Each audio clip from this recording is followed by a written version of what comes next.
우리 아들 같은 느낌인 것 같습니다. 네.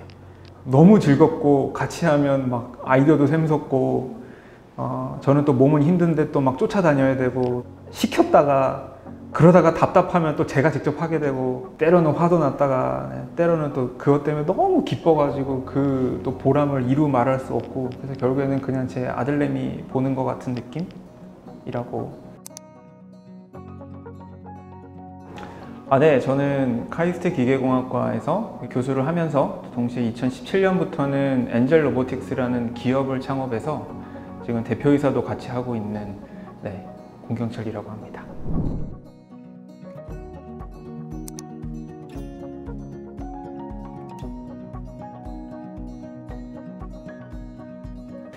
제가 부임하고 한 5년 정도까지의 그 제안서 쓴 거를 얼마 전에 이제 계산을 한번 해봤더니 거의 한 70여 편을 썼더라고요, 제안서를.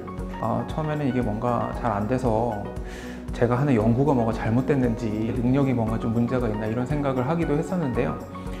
굉장히 이제 직접적인 어떤 변화를 이렇게 주게 된 계기가 있는데 너무 이렇게 제안서를 쓰고 그 시간 동안 노력을 하고 또 기다리고 하는 시간이 너무 힘들어서 바로 그냥 은행에서 돈을 빌려서 그냥 제 로봇을 만들었었거든요.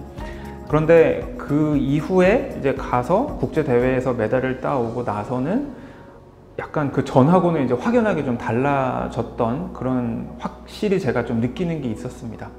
사실 그때나 지금이나 제안서를 쓸 때는 그 평가를 하시는 분들 또는 이 제안서를 읽는 분들의 관점에서 써야 된다라는 생각은 사실 뭐 그때나 지금이나 변함은 없고요. 그때 비해서 확실하게 이제 제안서 성공률이 많이 좋아진 거는 제가 어떤 말을 하는 데 있어서 제가 제안을 하는 거에 조금은 더 신뢰감이 생기지 않았나 뭐 그런 생각을 좀 조심스럽게 보고요. 이게 일종의 브랜드인 것 같습니다. 대중하고 소통하고 그러면서 저 사람은 어떤 비전을 갖고 있고 그래서 지금까지는 어떤 일을 해왔구나 라는 게 일종의 좀 히스토리가 쌓여서 그게 브랜드화가 되면 쉬워지는 것 같은 그런 느낌을 좀 가졌습니다.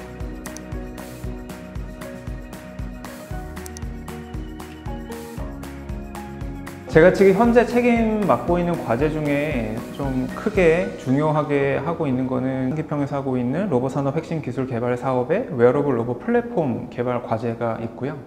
그 다음에 이제 연구재단에서 하는 리더 연구 사업이 있습니다. 그 두 개의 연구 주제가 일맥상통하면서도 굉장히 다른 관점에서 이제 추진을 하고 있는데요. 리더 연구 주제는 기초 연구에 해당합니다. 또 반대로 산업 핵심 과제는 그것과는 전혀 다른 상용화에 매우 가까운 단계입니다.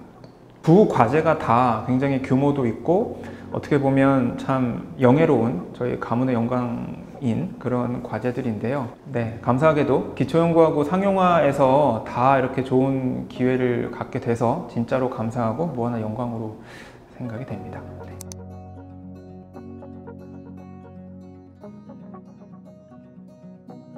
뭐 이게 보통 다 어떻게 성공했냐 뭐 이런 질문들을 많이 받는데 실패하고 나서 괜찮았냐는 질문은 제가 네, 좋습니다.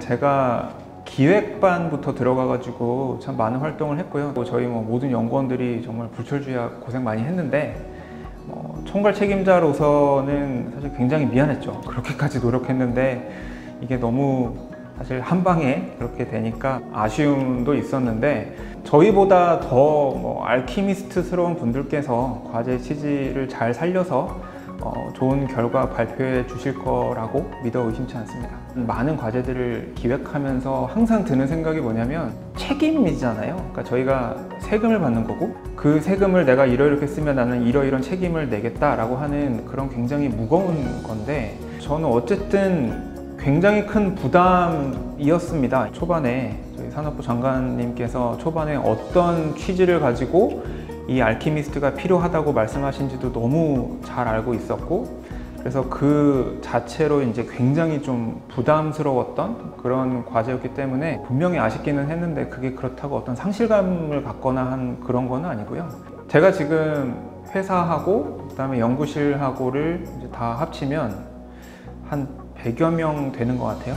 제가 예전에는 진짜 좀 규모도 작고 하는 일의 개수도 뭐 몇 개 안 될 때는 뭐 하나 안 되면 사실 굉장히 좀 심리적인 타격을 많이 받는 성격이었는데요. 근데 이게 하도 뭔가 하는 일이 많아지다 보니까 뭐 하나 잘 되면 뭐 하나 안 되고 또 뭐 하나 안 되면 또 잘 되고, 그래서 결국에는 이게 올라가는 그 상행 곡선만 그리면 된다라고 생각이 돼서요. 연구원들이 알키미스트 떨어진 날 어떤 친구는 막 펑펑 울고 막 하도 힘들어하길래 알키미스트 때는 야, 행운 카드 이거 2장짜리인 것 같다, 좋은 거 2개 생긴다 했는데 실제로 뭐 1년도 안 돼서 산업혁신 과제도 크게 되고 연구재단 리더 연구도 크게 되고 대박 터졌죠. 그래서 뭐 결국에는 다 행운 카드가 맞았던 걸로, 저의 앱된 이론은 맞는 걸로 그렇게 귀결되고 있습니다. 네.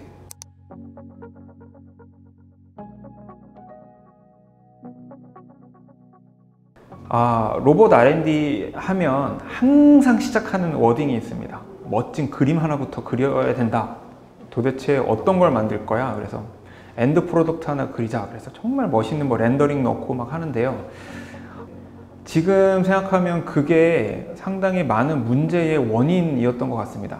굉장히 좀 마약같이 그때는 되게 좋거든요. 왜냐면 이 제안서를 딱 발표를 할 때 이 심사위원분들이 한눈에 보시기에 저거 정말 매력적으로 좋겠다라고 느껴지시는 뭐 그런 게 있는데, 그 그림이라는 거에 너무 제안자도 매몰되고 평가자도 거기에 매몰되고 해서 사실은 이게 너무 좀 이상한 방향으로 흘러가는 경우도 좀 많이 있고요.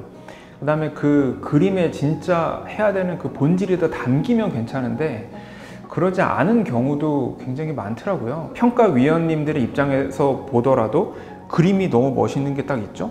근데 이제 현실에 게 있잖아요. 뭐 좋은 점수를 받더라도 분명히 이런 걸 제안했는데 왜 현실은 이런 게 나왔지? 라는 걸 보게 되면 약간 신뢰감을 잃어가게 되고, 그러면서 뭔가 약간 악순환이 걸리죠.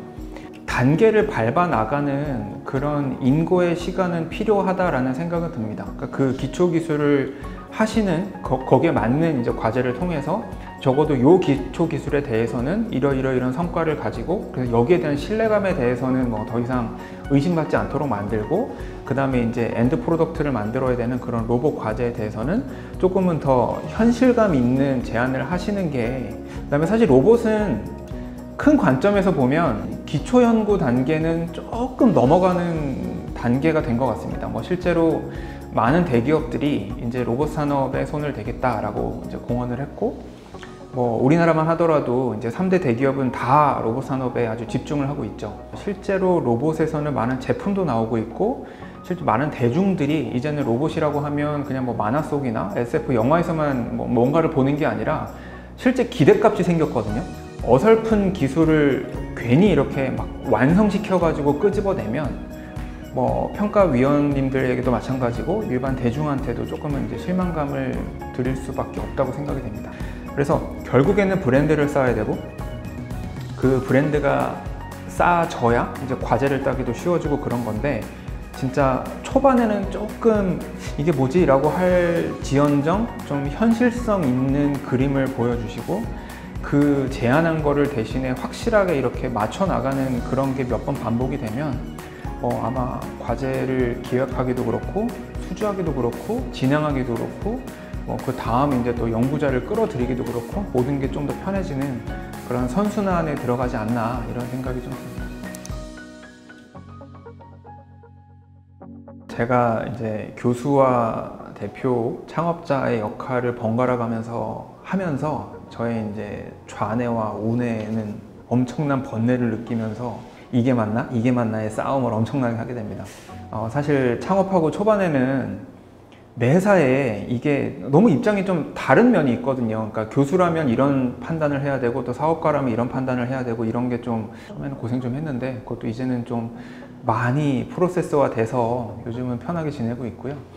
사실 뭐 당연한 얘기지만 뭐 회사 입장에서는 사업화 관련된 그런 과제를 많이 제안을 하게 되죠. 또 교수로서는 또 기초연구 관점에서 제안을 아무래도 많이 드리게 되는 것 같습니다.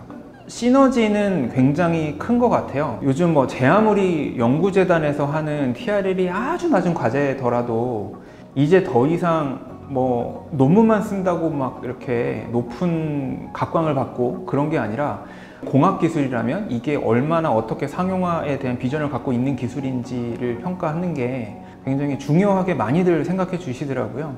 또 반대로 상용화의 관점에서 보더라도 기초기술을 기반으로 해서 굉장히 고도한 기술 기반의 상용화다라고 하면 또 훨씬 더 좋게 봐주시고 해서 그래서 어떻게 보면 이제 시너지가 굉장히 많이 나는 것 같고요. 학교에 있는 학생들의 입장에서도 연구개발 초기 단계에서부터 저희 회사분들하고 여러 가지 교류를 하면서 상용화라는 게 이렇게 되어 가는 거구나를 뭐 미리 학습하면서 이제 연구개발을 할 수 있으니까 또 시너지가 나고 회사에 있으면 또 상용화에 너무 이제 업무에 치이다 보면 아무래도 또 선행 연구에 대해서는 소홀할 수밖에 없는데 또 저희 연구실에 있는 학생들하고 교류를 또 활발하게 하면서 싱크탱크 역할을 한다거나 하는 뭐 그런 뭐 굉장히 다른 시너지가 지금은 뭐 많이 나고 있는 것 같습니다. 말씀을 드리고 보니까 이게 제 꿀팁인 것 같은데요.